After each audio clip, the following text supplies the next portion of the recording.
മറ്റൊരു പ്രധാനപ്പെട്ട ദുഃഖകരമായ വാർത്തയിലേക്ക് തന്നെയാണ് പോകുന്നത്. മലപ്പുറത്ത് പേവിഷബാധയേറ്റ 5.5 വയസ്സുകാരി മരിച്ചു. പെരുവള്ളൂർ സ്വദേശി സിയ ഫാരിസാണ് മരിച്ചത്. കോഴിക്കോട് മെഡിക്കൽ കോളേജിൽ ചികിത്സയിരിക്കെയാണ് മരണവിവരങ്ങളുമായി റിയാസ് KM ചെയ്യുന്നുണ്ട്. റിയാസ്, വളരെ ദുഃഖകരമായ വാർത്ത തന്നെയാണ്. കഴിഞ്ഞ മാർച്ച് 29-ന് തെരുവുനായുടെ കടിയേറ്റ കുട്ടിക്ക് പ്രതിരോധ വാക്സിൻ എടുത്ത ശേഷമാണ് പേവിഷബാധയേറ്റത്. എപ്പോഴാണ് കുട്ടി മരിച്ചത്? കൂടുതൽ വിവരങ്ങൾ. അതിന ഈ സിയ ഫാത്തിമ എന്ന മലപ്പുറം പെരുവള്ളൂർ കാക്കത്തരം സ്വദേശി സൽമാനുൽ ഫാരിസിന്റെ മകൾ 5.5 വയസ്സുകാരി ഫാരിസ് സിയ ഫാരിസ് ജീവിതത്തിലേക്ക് തിരിച്ചു വരുമെന്നൊരു പ്രതീക്ഷ തന്നെയായിരുന്നു നമ്മളെല്ലാം കരുതിയിരുന്നത്. കാരണം ഇന്നലെ അതീവ ഗുരുതരാവസ്ഥയിലായിരുന്നു ഈ കുഞ്ഞ് ഉണ്ടായിരുന്നത്. അതിനുശേഷം പിന്നീട് ഈ പുലർച്ചയോടുകൂടിയാണ് കുഞ്ഞിൻ്റെ മരണം സംഭവിക്കുന്ന ഒരു സാഹചര്യമുണ്ടായത്. മാർച്ച് 29-നാണ് ഈ പെരുവള്ളൂർ കാക്കത്തടത്ത് മിഠായി വാങ്ങാൻ പോയ സിയയെ തെരുവുനായ കടിച്ചത്. അന്ന് 7 പേർക്കും പ്രദേശത്ത് മറ്റ് 7 പേർക്കും കടിയേറ്റിരുന്നു. പക്ഷേ 7 പേരുടെ ആരോഗ്യനില വീണ്ടെടുക്കാൻ സാധിച്ചിരുന്നു. എന്നാൽ സിയ ഫാരിസിന്റെ തലയ്ക്കും മുഖത്തുമൊക്കെയാണ് കടിയേറ്റത്. തലയ്ക്ക് കടിയേറ്റിരുന്നു. ആ തലയ്ക്ക് കടിയേറ്റത് കൊണ്ട് തന്നെ കുഞ്ഞിന് ഒരു ഗുരുതരാവസ്ഥ ഉണ്ടായിരുന്നു. അതേ തുടർന്ന് ഈ സിയയെ കോഴിക്കോട് മെഡിക്കൽ കോളേജ് ആശുപത്രിയിൽ പ്രവേശിപ്പിക്കുകയും വാക്സിൻ നൽകുകയും എല്ലാം ചെയ്തിരുന്നു. പക്ഷേ വാക്സിൻ നൽകിയതിനു ശേഷമാണ് ഈ കുട്ടിക്ക് പേവിഷബാധ ഔദ്യോഗികമായി സ്ഥിരീകരിച്ചത്. അത് ഈ മെഡിക്കൽ കോളേജ് അധികൃതർ വിശദീകരിക്കുന്നത് ഈ സിയയുടെ തലച്ചോറിന് ആഴത്തിൽ കടിയേറ്റിരുന്നു. ആ സമയത്ത് തന്നെ ഈ പേവിഷബാധ തലച്ചോറിലേക്ക് പടർന്ന് ഇരുന്നതായി അവർ സംശയിക്കുന്നുണ്ട്. അതായിരിക്കാം ഈ ഒരു കാരണമെന്നാണ് അവർ പറയുന്നത്. പക്ഷേ വാക്സിൻ നൽകിയതിന് ശേഷവും ഈ കുട്ടിക്ക് പനിബാധ അടക്കമുണ്ടാവുകയും പിന്നീട് ആരോഗ്യനില വലിയ തോതിൽ വഷളാവുകയും ചെയ്യുകയായിരുന്നു.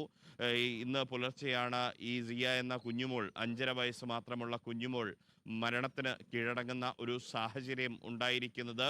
അല്പസമയത്തിനകം തന്നെ മലപ്പുറം പെരുവള്ളൂരിലെ ചിത്രത്തൊടി ജുമാ മസ്ജിദ് ഖബർസ്ഥാനിൽ സിയയുടെ ഖബറടക്കം നടക്കും. ഇന്ന് പുലർച്ചെ 1:45 തന്നെ കോഴിക്കോട് മെഡിക്കൽ കോളേജിൽ നിന്നും ആ മൃതദേഹം ജന്മനാട്ടിലേക്ക് കൊണ്ടുപോയി. ഒരുപക്ഷെ ഇന്നത്തെ ദിവസത്തെ പുലർക്കാലത്തിന്റെ കണ്ണീരായി സിയ മാറിയിരിക്കുകയാണ്. അതിന് റിയാസ്, ഇപ്പോൾ മൃതദേഹം എവിടെയാണുള്ളത്? ഇനിയുള്ള തുടർ നടപടികൾ എങ്ങനെയാണ്? സംസ്കാരം അല്പസമയത്തിന് തന്നെയാണെന്ന് റിയാസ് സൂചിപ്പിച്ചു. ബാക്കി കൂടുതൽ വിവരങ്ങൾ ലഭിക്കുന്നുണ്ടോ? മൃതദേഹം ഇപ്പോൾ പെരുവള്ളൂരിലേക്ക് എത്തിച്ചിട്ടുണ്ട്. നാട്ടുകാരെ സംബന്ധിച്ച് വലിയൊരു വേദനയാണ്. നാട്ടുകാരെ പറയുന്നത് നമ്മളെ സംബന്ധിച്ചും വലിയ വേദനയാണ്. കാരണം പിഞ്ചു കുഞ്ഞുങ്ങളെല്ലാം തന്നെ റോഡിലൂടെ നടന്നു പോകുമ്പോൾ റോഡിൽ വലിയ തെരുവുനായ്ക്കളുടെ വലിയ കൂട്ടമാണ് എല്ലായിടത്തും. മലപ്പുറത്താവട്ടെ, കോഴിക്കോടാവട്ടെ, കണ്ണൂരിലാവട്ടെ, മറ്റ് ഗ്രാമ വ്യത്യാസമില്ലാതെ തെരുവുനായ്ക്കൾ വർദ്ധിക്കുന്നു. തെരുവുനായ്ക്കളെ പ്രതിരോധിക്കാനുള്ള സംവിധാനങ്ങൾ വലിയ തോതിൽ പരാജയപ്പെടുന്ന ഒരു സാഹചര്യം. അത് തദ്ദേശ ഭരണ സംവിധാനങ്ങളായാലും സർക്കാരുകളായാലും ഇക്കാര്യത്തിൽ ഒരു നടപടിയും സ്വീകരിക്കുന്നില്ല എന്നുള്ളത് ഒരു യാഥാർത്ഥ്യമാണ്. അതൊരു ആരോപണമല്ല, അതൊരു യാഥാർത്ഥ്യമായി തന്നെ നിലനിൽക്കുന്ന ഒരു സാഹചര്യത്തിലാണ് ഇത്തരത്തിലൊരു കുട്ടിക്ക് അതിൻ്റെ പേരിൽ രക്തസാക്ഷിയാകേണ്ടി വരുന്ന ഒരു വലിയ സാഹചര്യം ഉണ്ടാകുന്നത്. ജിയുടെ മൃതദേഹം ഇപ്പോൾ ജന്മനാട്ടിലാണ്. നാട്ടുകാരെല്ലാം തന്നെ അതുകൊണ്ട് തന്നെ ഒരു കുഞ്ഞ് മകൾ മരിക്കുന്നൊരു വേദന എത്രമാത്രം വലുതാണ് എന്നറിയാം. 5.5 വയസ്സ് മാത്രമേ ആ കുഞ്ഞിനുള്ളൂ. ഇനിയും ആ കുഞ്ഞ് ജീവിതത്തിൽ ഒരുപാട് ഉയരങ്ങളിലേക്കൊക്കെ പോകേണ്ടിയിരുന്ന ഒരു കുഞ്ഞാണ്. വലിയ സ്വപ്നങ്ങളൊക്കെ നെയ്തെടുക്കേണ്ടിയിരുന്ന കുഞ്ഞാണ്. ആ കുഞ്ഞിനെയാണ് തെരുവുനായുടെ കടിയേറ്റ്, തലച്ചോറിനേറ്റ കടിയുടെ അടിസ്ഥാനത്തിൽ പിന്നീട് പേവിഷബാധയേറ്റ് വാക്സിൻ നൽകിയതിന് ശേഷം പേവിഷബാധയേറ്റ് ആ കുഞ്ഞ് മരിക്കുന്ന ഒരു സാഹചര്യം ഉണ്ടായിട്ടുള്ളത്. നമ്മുടെ ആരോഗ്യ സംവിധാനത്തിൻ്റെ കൂടി അതിന് നേരെ കൂടി ചോദ്യം ഉയരുന്ന ഒരു സാഹചര്യം ഉണ്ടാക്കുകയാണിത്. അപ്പോഴും കോഴിക്കോട് മെഡിക്കൽ കോളേജ് അധികൃതർ വിശദീകരിക്കുന്നത് തലച്ചോറിന് ആഴത്തിൽ കടിയേറ്റിരുന്നു, അതുകൊണ്ടാണ് നേരത്തെ തന്നെ പേവിഷബാധ പടർന്നിരിക്കാമെന്നൊരു നിഗമനം മാത്രമാണ് അവർ മറുപടിയായി നൽകുന്നത്. ഇപ്പോൾ ഈ കുഞ്ഞിൻ്റെ മൃതദേഹം അല്പസമയത്തിനകം 7:30 ചിത്രത്തൊടി ജുമാ മസ്ജിദ് ഖബർസ്ഥാനിൽ ഖബറടക്കും.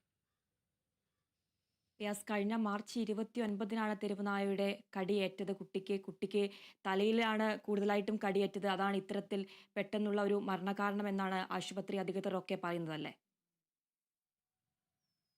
തീർച്ചയായും മാർച്ച് 29-ന് കുഞ്ഞു സിയ സാധാരണ പോലെ മിഠായി വാങ്ങാൻ കടയിലേക്ക് പോകുന്നു. ആ സമയത്താണ് ആ പ്രദേശത്ത് മറ്റ് 7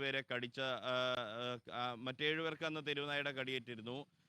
അതിൽ ഒരു തെരുവുനായയാണ് എന്നാണ് സംശയിക്കുന്നത്. ഈ തെരുവുനായ ഈ സിയെ വന്ന് കടിക്കുന്നു. സിയെ വന്ന് കടിക്കുക എന്ന് മാത്രമല്ല, കുഞ്ഞിൻ്റെ തലയിലാണ് കടിക്കുന്നത്.